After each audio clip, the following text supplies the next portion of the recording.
How's it going, guys? Welcome back to the NASCAR Thunder 2000 career. It's been a little bit of time. Sorry for not uploading yesterday. I had to just deal with some personal things. We are back. Let's get into it. Everything is already done for the New Hampshire race. Let's just quickly do a summary of what is going on. 2 races left in the sponsorship for the All-Tell package. Ryan Newman Jr. might have to retire after the next 2 races. We will see. The team. We have a brand new crew chief and a brand new chassis builder. The crew chief's been here for like a few races, but the chassis builder's the big one. Good old Tom Wallace has joined us. He has 63, 62, 67 for the tire wear, durability, and tire grip. He has just joined, and we have put them to work. So in the garage area, our chassis, we have a brand new chassis being built in 3 races time. I think an overhaul in 2 races time for another chassis. In the engine department, we have 2 races for building an engine and 2 races for, I think, repairing an engine. And then in the R&D, the tire grip has been completed, so we can go ahead and research another. There's only one left to do, and that is the dreaded tire wear. So tire wear will be getting done. I'm going to put $300,000 into that. And hopefully that will end our misery when it comes to tire wear, but probably not. It still will always be as is. And then for the second round of R&D, well, it's going to have to be like you have to go from the beginning again. So we're not going to be touching power because I think power is probably the most important one. So we're going to go to efficiency for the next one, then drafting, then downforce, then probably tire wear, then power, then tire grip. I think that'll probably be the order that we go in reverse. That is everything that is going on there in the standings. We are 33rd in the standings with an average finish of 29. So we are essentially going to get through this entire contract with having an average finish under 30, which is nice.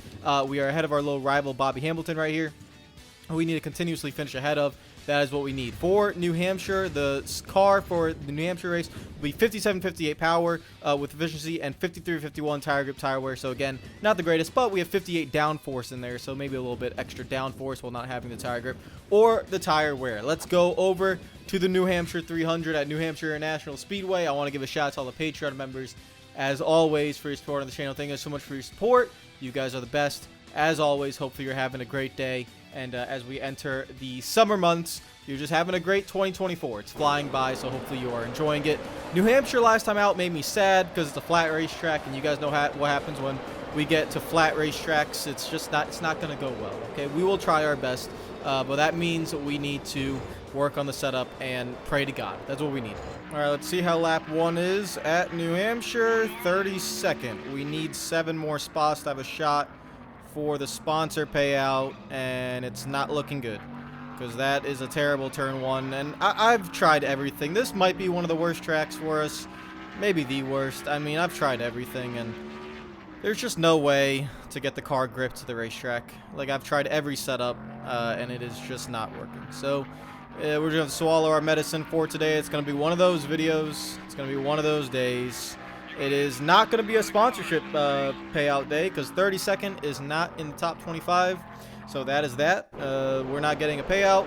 I have tried everything with the setup, guys. I've tried absolutely everything. I have the downforce literally all the way up, trying to tighten up the race car. I've had it all the way down. Like usually at most tracks, like you guys know, we put it all the way down along the fender flare. But there's just nothing you can do to get this car gripped into the racetrack. I'm trying everything with springs, sway bars, wedge.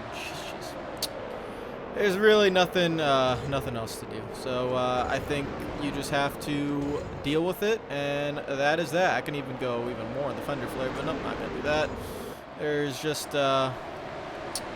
nothing you can do. I might just tighten this car up even more. 74 point half. Maybe I don't know. I just trying to get this car to be tight so it has some sort of, I don't know. It's just not. It's not a good race car. What can you do? Well, let's just survive and see what we can get away with. Dale Earnhardt is on pole. Congratulations to him on winning this race. Place your bets. It's most likely we end up DNF this race, to be honest. I would expect nothing else. I expect a DNF this race. Can we make it 75 laps? It will be a true miracle if we can. We'll make up a few spots and get a false sense of hope at the beginning, but then reality will hit and you'll know, oh wait, no, wait a minute, we suck. That will happen very soon. We are up to 23rd, guys. After 2 laps, we've moved up 9 positions. It's a miracle. And backwards we go. Yeah, like I said, it's false sense of hope. Car actually handles pretty decently right now, but after a while, it will not. And obviously, we have sacrificed a lot of speed just to just to literally try and stabilize it. The reason why we're running such a high spoiler angle and everything is just because you're just trying to get the rear of the car to stop, you know, sliding like a maniac. That's basically what we're trying to do. And it will still do it no matter how tight of a race car you get. The tighter the race car is, the slower you are, and we already are slow. As you can see, we're already getting dive bombed as well. Left side damage already. Like I said, I don't really know what we're doing here, to be honest. We all know the outcome of this race. It's just a matter of how angry am I going to get. That's the true, like, what will the anger levels be by the end of this video?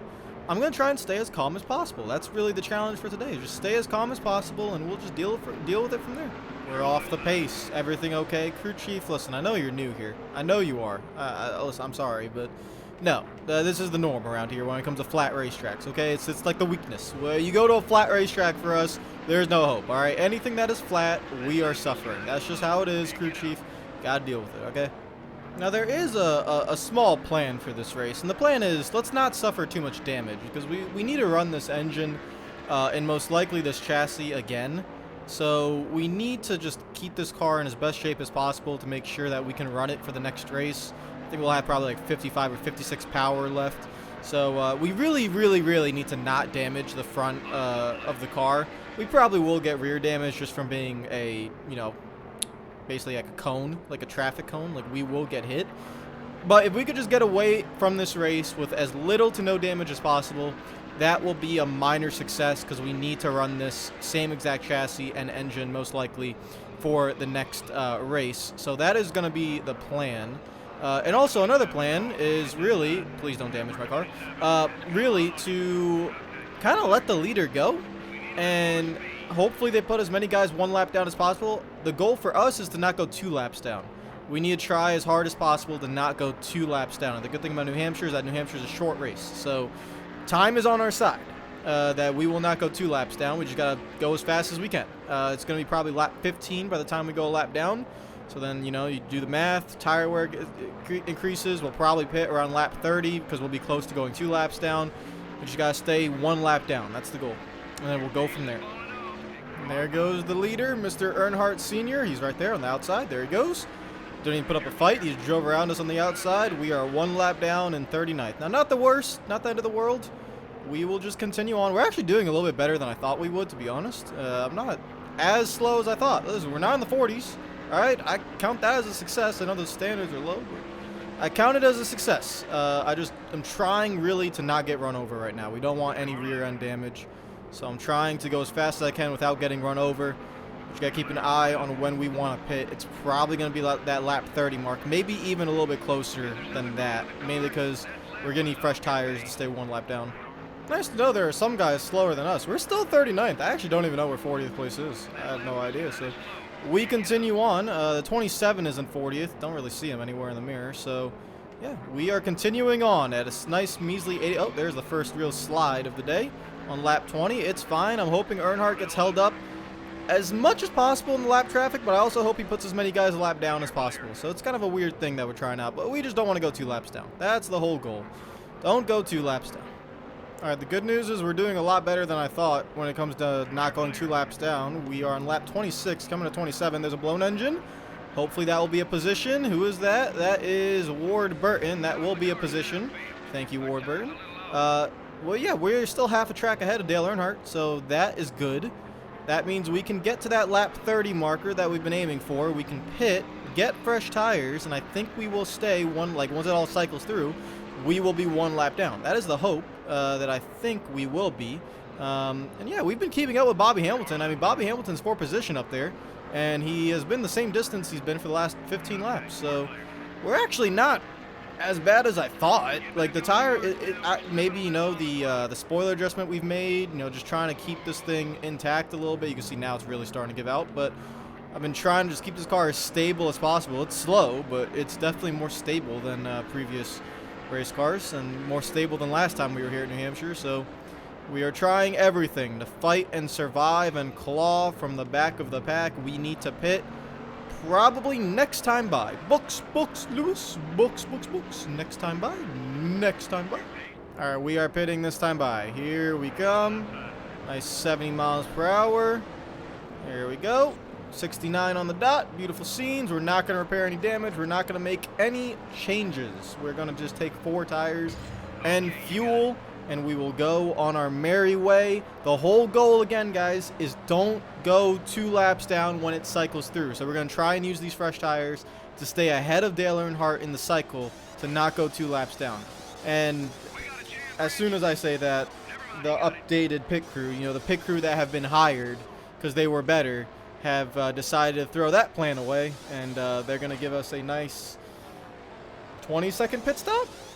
Is that? Yep, 19.7. Okay, yeah. Well, there goes that plan. Every plan I have just gets ruined because, you know what? When you have a slow race car, you have a slow race car. It's just kind of what it is. You can't do anything about it. And I can already feel all of you laughing at me. Thank you very much. I appreciate it. I hope you are enjoying this pain as much as I am. It's truly an experience, I will say. Oh, great. He's pitting right in front of me. Now, get the hell out of the way. We have front end damage because that prick wanted to pit right in front of me. He didn't wave the hand out the window, gave no signal that he was pitting. So guess what? I'm just not going to check up for you, you absolute idiot. That gave us front end damage, which is not the greatest. We'll just deal with it. We're going 2 laps down, by the way, guys. We did not, like, we weren't planning a 19.7 second pit stop into the calculations, okay? So it's over now. Oh, the leader, Tony Stewart, has now pitted, so no, I think Dale Earnhardt just regained the lead. But let's keep an eye on where Tony Stewart is, because he was leading the race. So I think he passed Earnhardt in lap traffic. So we're going to look on, I'm looking at pit lane. I know exactly which car he is. So I'm looking at pit lane, just seeing, will we be able to get to 1 lap down? If he comes out behind us, then we will be 1 lap down and not 2. So we're looking for the orange 20 car. He is still in pit lane, still in pit lane, still in pit lane. And there he is. He's coming out now. So he's not going to be too far behind us. So we will not have a lot of time. He's going to be about 2.5 seconds behind us, maybe 3. You can see him in the mirror there. He's about to merge behind Earnhardt. So that is the virtual leader on the racetrack. So we need to keep him behind for as long as possible. That will keep us 1 lap down. If it wasn't for a 19-second stop, we would have a lot more room to play with. But hey, I don't make the rules here. The pit crew decides to do what the pit crew decides to do. Even if they're newly hired, they still are absolute idiots. And here he comes. Yeah, there's no way. Oh my god. That is one fast race car. Hey, relax, Tony. Relax. Hey, whoa, I said relax. Jesus. All right, he just put the bumper to me, and he just said, get the hell out of my way. Fair enough. That's a very young Tony Stewart right there. Was in his 2nd year? His rookie year was 99. It's fair enough. You just go on your way, buddy. All right, well, we're screwed. And now we're just waiting for Earnhardt to pit. So we just have to wait for him to pit. And hopefully, I don't know. We're going to be 2 laps down anyways. That's the goal. Right now, we are 2 laps down. We're in 36th somehow. I don't really know how, but we are. So don't ask me how. I'm kind of confused. But we are 36. We just got to stay from going 3 laps down. Now the goal is to only go 2 laps down. They look like they might be pitting. They're taking a very weird line there, so hopefully that will be the case. And we will see. They go up the track. All right, come on, you guys just go ahead. Just go ahead. There you go. Go down pit lane. Where are you? Are you down pit lane? Earnhardt's down pit lane, but Jeff Burton is now taking the lead, and he needs to pit. So yeah, all right, we gotta hold him off now. He's on old tires, and he's still faster than us, which is just quite sad, but it is what it is. I just want to see something. I'm going to plan this out. So, Tony Stewart is 5th. We know he already pitted. We know that's the virtual leader. So, we have Bobby Labonte, Ricky Rudd, and Robert Presley, who have not pitted. We have a few guys here, all 2 laps down because of this cycle of green flag pit stops. But what I want to see is the gap. We got 9 seconds between Burton and Labonte. Okay, that's what I wanted to see. We are watching that 99 car. I'm watching him like a hawk. 9 seconds between him and Labonte. We're waiting for him to come down pit lane. Will he pit this time by? Yes, he does. And now this is the plan. All clear, buddy. That lap was kind of slow. Pick it up. Come on. Come on. Number 12 just hit us. Car up high.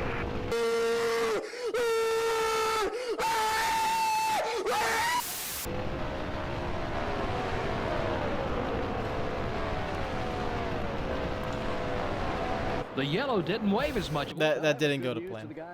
I was waiting for the caution. But it looks like if I stop right underneath the start finish line, the flag man doesn't give a crap. He's like, nah, it's fine. We don't need a yellow. It's Why did I think that plan would work? I don't know. Usually you stop on the racetrack and a caution comes out. I don't know. Like, that's the rules in NASCAR, but in this game, no. You stop on the racetrack and they just decide to keep it green. I feel like, you know when Dutch in Red Dead Redemption 2 says, I have a plan, Arthur, I have a plan, Arthur, I have a plan? That's how I feel like. I feel like I've just constantly been saying, I have a plan, and then that was the plan. I had a plan. I still have a plan. I ain't got a final plan yet. And by the way, there goes the engine for the next race, so that's great. The plan was working. We would have had a lot of cars 2 laps down. I would have had fresh tires. It was going to work, but NASCAR does not want to throw a yellow flag. When I need a yellow flag, they just say, no, we're not going to throw you the yellow flag. We don't care. Like, no, you're not getting the yellow flag. It is what it is. Okay, fair enough. So we go to the garage. Do we have anything? No, of course not. I'm going to have to run the next race with, what car do we have? What we got here? Yeah, we got nothing. I'm just... The next race is going to be 51-52 with, I guess, a decent whatever. I might as well just save that chassis. What's the point? Doesn't make any difference. I'm just so annoyed. I am so annoyed. All right, sponsor news. They're unhappy. Don't worry, you got 1 race left, and that race is not going to go well. It's Dover, so we're gonna suck there. Thank you guys so much for watching. The I Had a Plan video did not go as planned, and yeah, this season is almost over. What just a terrible season. Where are we in the standings? 34th. Just such a terrible season. I want to vomit in my mouth. Take care of yourselves. I will see you guys tomorrow. I hate my life. Peace out.